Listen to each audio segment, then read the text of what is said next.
Hello, guys. Welcome to your favorite channel, the Student Insights Podcast. I'm Harpreet Singh, the host of this podcast.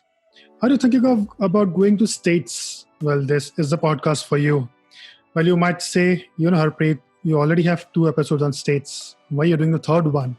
Well, this episode is different because it will entail details with regards to application process for a creative arts professional. So today I'm interviewing my friend Pooja, where, by the way, we both used to work together in the same office, all in different departments. For those of you who do not know me, I'm an interior designer by profession, and the person I'm interviewing today, she's an architect. So she used to work in the architecture department. I used to work in the interior. Although there were frequent high and buys and some chats during the lunch breaks, but other than that, professionally, we now work together. But we became good friends during one of the events in the office, and that's how our friendship started. So today's episode will primarily be focused, of course, on states, the kind of application that you need to go. But the different catch here would be if you're a creative professional, say you want to pursue architecture, interior design, or anything on the creative arts line, the application process changes according to your stream of study. For the major part of it, the application process works in the sense is you just submit your transcripts, you submit your SOP, your finances, and everything, and that's how you get the visa. And for the university, it's usually just your transcripts and an interview. But in the case of creative professionals, like from my experience, like for me, I had to submit up my portfolio as well. So my portfolio was first reviewed by the professors at the university. Then our program leader decided to have a Skype call with me, and it was post that they decided whether to give me an offer or not. And guess what? I received the offer. So that would be the focus for creative professionals, and there would be tips for how to make a portfolio or how to stand out in the creative line, because that is what is about this in the creative profession. There would be many people applying for the same course, but it's your portfolio that would make the difference. So please watch till the end, uh, so that you get a wonderful idea about how to apply in the creative line. So please stay tuned. Hope you like this episode. Before I begin, as usual, please do not forget to like, share, and subscribe to the channel. That one like, that one subscribe really builds a good motivation for me. And it brings a positive energy for me. And also, it helps me in motivating getting new stuff for you guys. And I promise I will deliver for you guys. So please make sure to like, share, and subscribe, and also to share the channel and spread the word with either your family, your friends, whomsoever you feel would get benefited by this. Please do share the word. And so do not forget to follow me on Instagram and Facebook as well. On both the social platforms, the handle is the Student Insights Podcast. The same has been linked in the description below. Please make sure to follow me on Instagram and Facebook as well, because on Instagram and Facebook, I share certain useful links that as students, it might be useful to you guys, plus certain tips and tricks, which I do not share on YouTube. Also, there are some snippets from the episodes that are only uploaded on Instagram. So please make sure to follow me there. Let's begin the episode for today.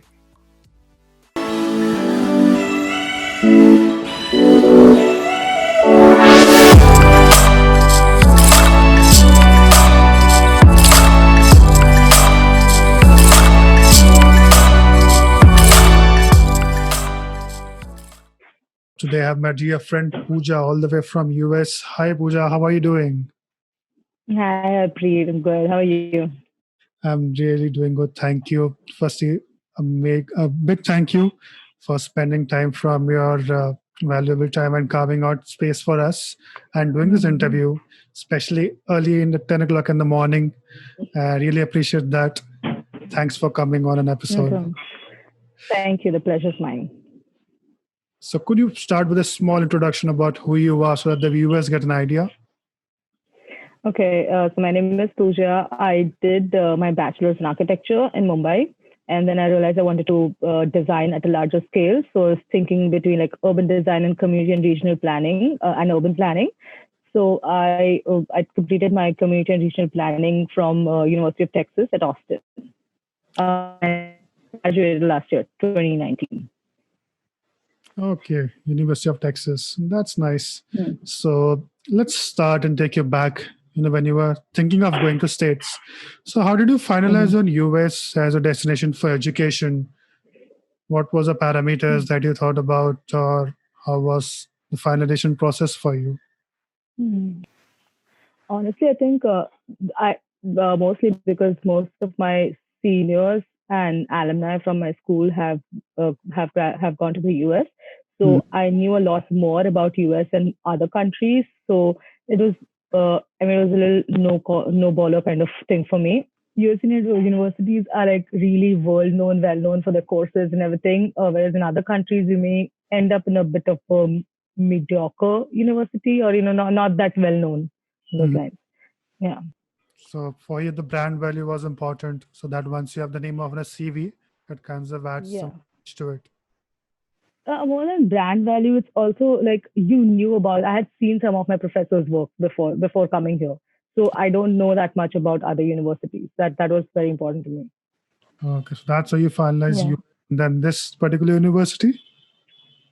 Uh, so I went through a process where, so as you said, like there aren't that many rankings for architecture school, and they are not super like carved out in stone. You have to kind of make that analysis on your own, be a judge of what university would suit best for you. So I did not really go by the rankings. I mean, there are a bunch of universities. There aren't that many architecture universities, especially urban planning.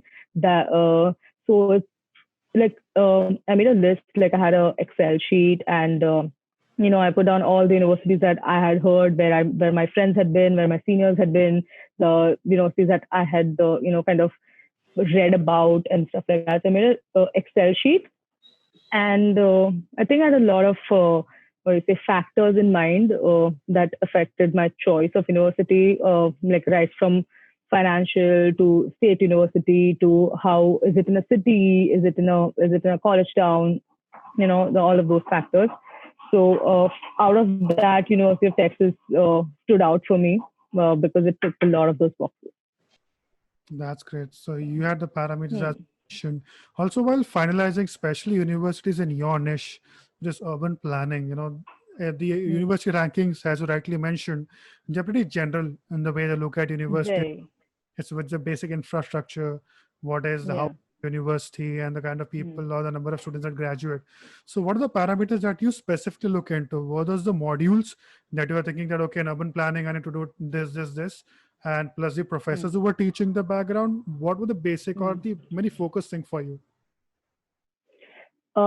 So the module and course structure is pretty similar in all universities. That's how it works. 3 credits is one.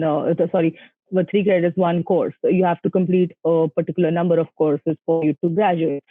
Definitely looking at 2 year courses. There are a few 1 year courses that are offered, and that has like 3 semesters jam packed. So I thought that wouldn't really give me the whole experience of being on campus, learning. By the time you kind of get comfortable in the life, in the learning structure and everything, it takes 1 year is over. Hmm. So I wanted somebody some course that is a little longer for sure, 2 years, and the course structures are pretty similar. You can beauty of eight to graduate. So that's almost like 12 credits each semester. That's 4 courses every semester, almost. So it's pretty, yeah, very hectic. And it's especially But going into a new country, it's already really over. yeah, no, the first semester actually went in just understanding their learning structure, like because the way they teach, the way they expect you to participate, the way they expect you to submit assignments, to how to the kind everything that goes in the learning experience. It takes a good semester to get used to it, and yeah, I totally bombed it, but it was a very good experience. It took a whole semester to understand it, get used to it. Yeah, no, no, then let's move to application, right? For other normal courses here in MBA or any of the stream, it's just submitting the transcripts and at the Hmm. most have an interview. But for you, there Hmm. might be a portfolio submission and then a follow-up interview on that. So what was the process Yeah. for applying for this university? So yeah, as you said correctly, most courses have these basic requirements like for TOEFL, for transcript or recommendation letters. Mm-hmm. Um, yeah, I think those four are the most basic ones that everybody has. So urban design, because I was also considering urban design during this process. Urban design, you need a very rigorous, like a really top-notch portfolio for it. Some universities have like a template. So UT Austin for for the portfolios, they were like, we need A3s, 10 pages, not more than 20 MB. Whereas other universities will be like, we want A4s, 60 pages, so they had these different things. So I had like multiple portfolios going on too for those applications. So like I was putting the same work in a different format. Urban planning per se does not require a portfolio, Okay. but I still made one just to make my application stand out because I do have that experience. I do have the architecture, graphic design, like urban design, all those experience. So I wanted a little add on to my application. So I submitted my portfolio as well. So as you mentioned, you were working on multiple portfolios with multiple requirements and templates. How much time did Yeah. you invest before the actual application process to prepare these portfolios?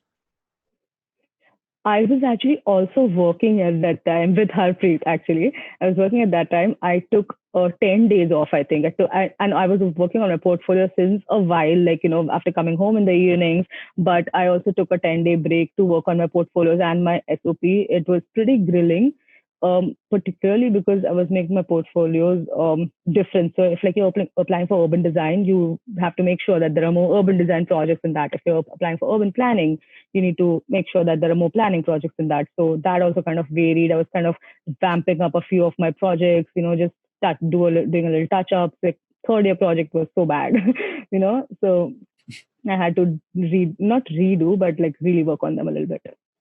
Kind of cosmetic changes to make it look more beautiful. Yeah, exactly. Yeah. So, what would Mm. your tip be for somebody in a first says who's looking for such a course? How much time before should they start at the very beginning? Start shortlisting the universities, because for each university, as you mentioned, there are different templates. Should it be 3 months, Mm.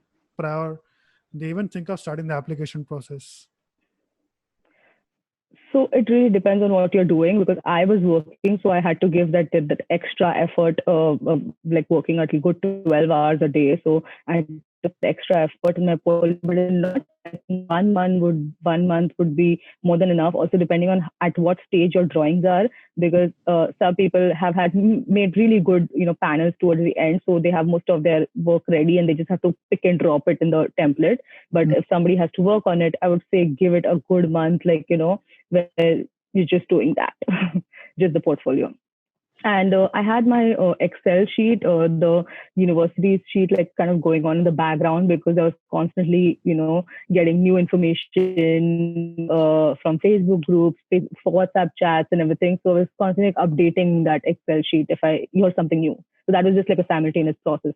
But I think I started my Excel sheet and everything in March, and I applied in December. So pretty long time back. Like your research goes on, it doesn't stop, right? Yeah, I think this is a very last Yeah. moment. I should look at this university. Oh, that's also good because the Yeah. information just keeps on coming. And the more people Yeah. come to know you're planning to go overseas, the more advices you get. Oh, you should look at this place. Yeah. You should look at that place. So Yeah. you kind of shortlisted of Yeah. and submitted a portfolio.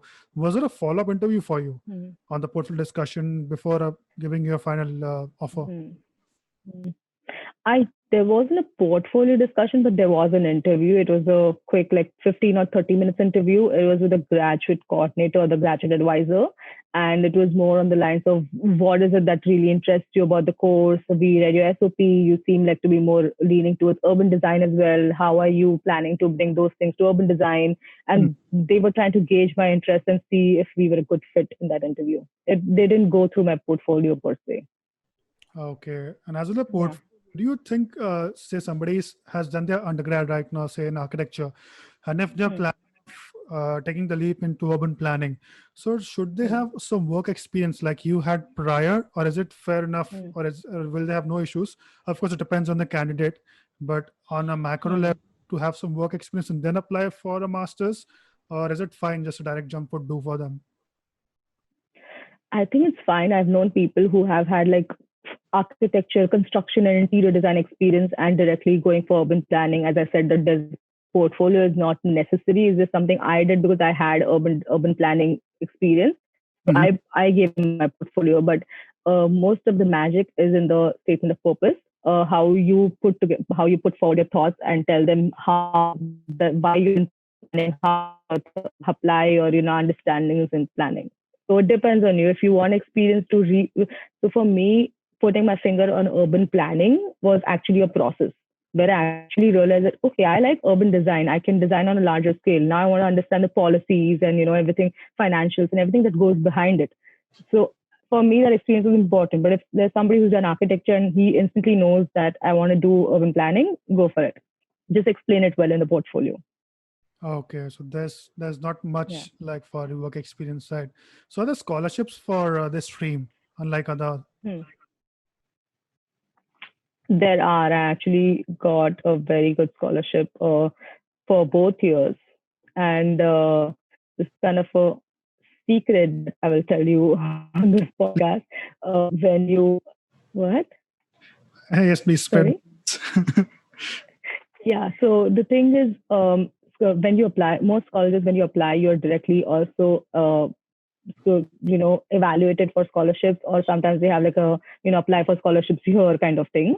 Mhm. But for most colleges, like you can also write to them and request them personally, like write to professors, write to graduate coordinators, write to the chair of departments, write a lot of emails Oh, asking them asking them for a scholarship, explaining, kind of explaining your merit, explaining your skills, your thought process, try to put forward your case, advocate yourself, and request for a scholarship. It's a very good process because uh, what you tell them is I'm really interested. I want to take admission here. Um, would I get some financial aid? And most times, if they have some funds opening up, they hmm. would give. You are the next person that would come to their mind, right? Because you have written them an email, so they know that you have that, like you're on the radar when Okay. you do that. So it's kind Yeah, of yourself present before them, before you are physically present, and being yeah, sure, hi, I'm there. If you have something for me, yes, I'm looking for it. yes. That, Also, this is something that you have to do after you get an admit, not before you get an admit. So after you get an admit, you should absolutely write to everybody personal emails.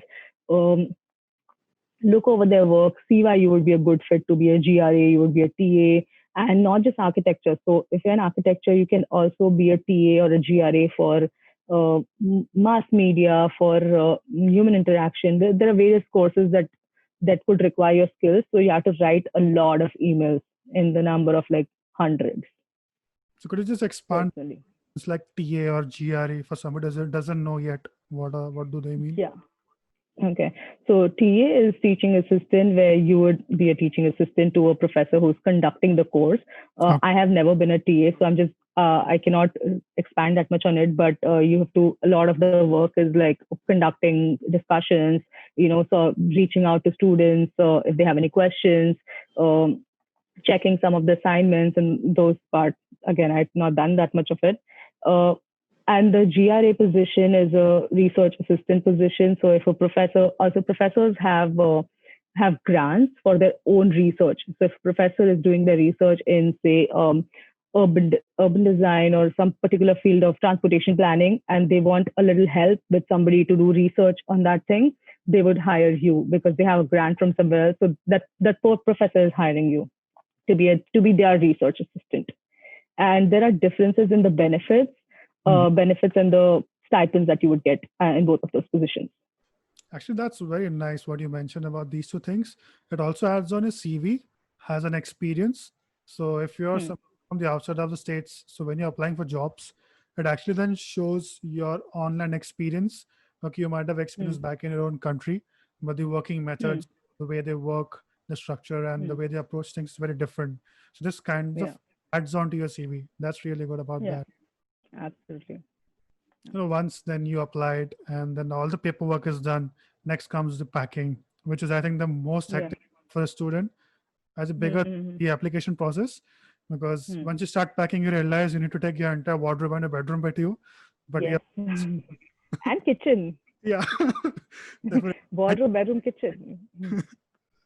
So what are your tips? What should one get, especially for somebody like an architecture student who has so much to do Hmm. with study?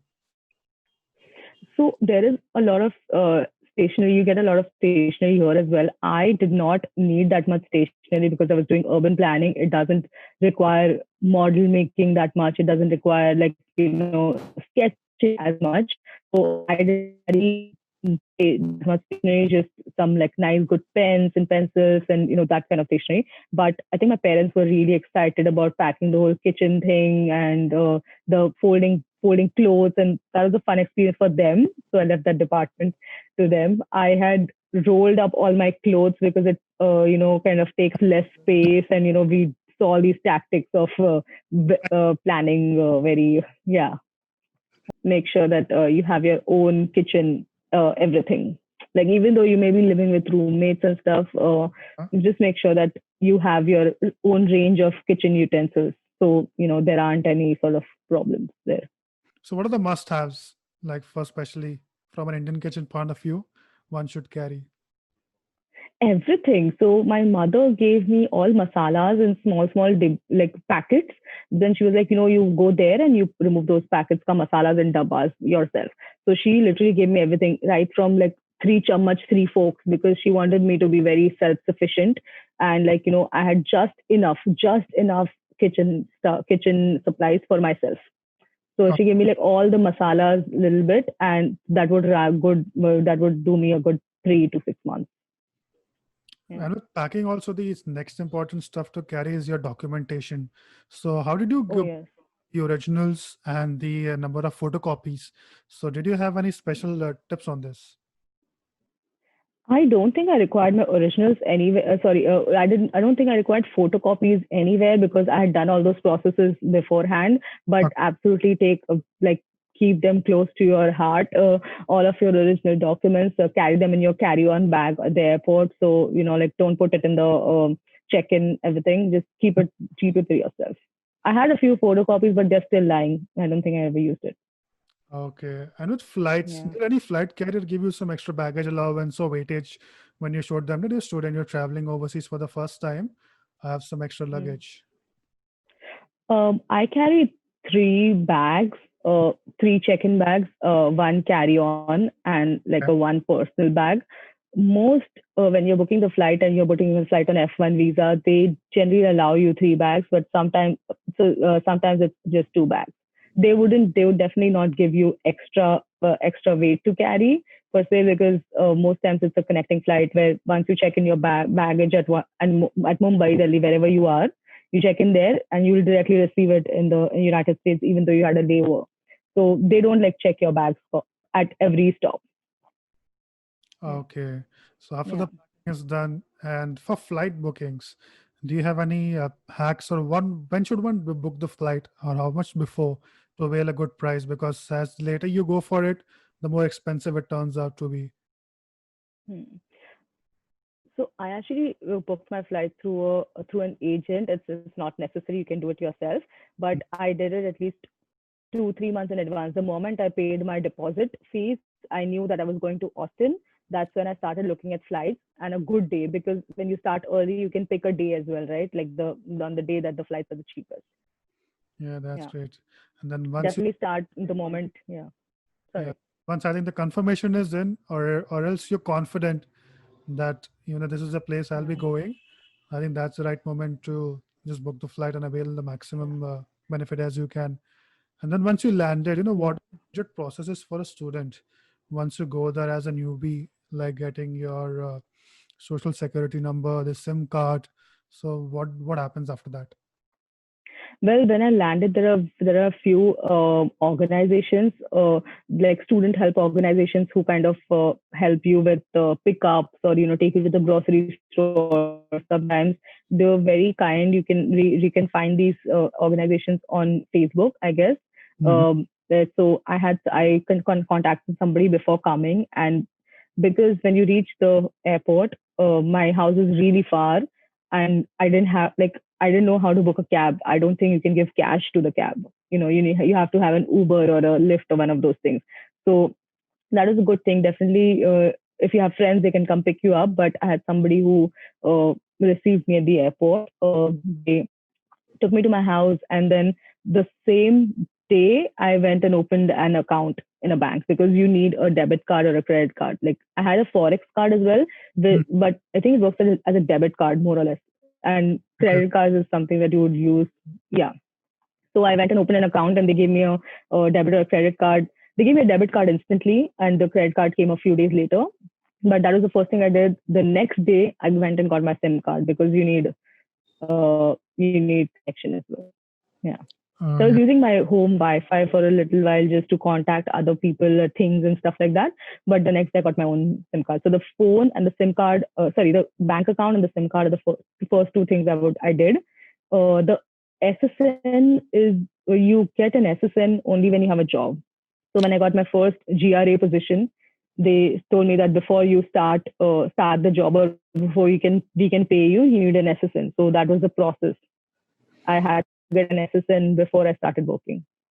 Okay. And in terms of student helping organizations, do they charge something, or just you could just tell them I am coming from this place and I want to be there, and they do sort of they take nothing from you?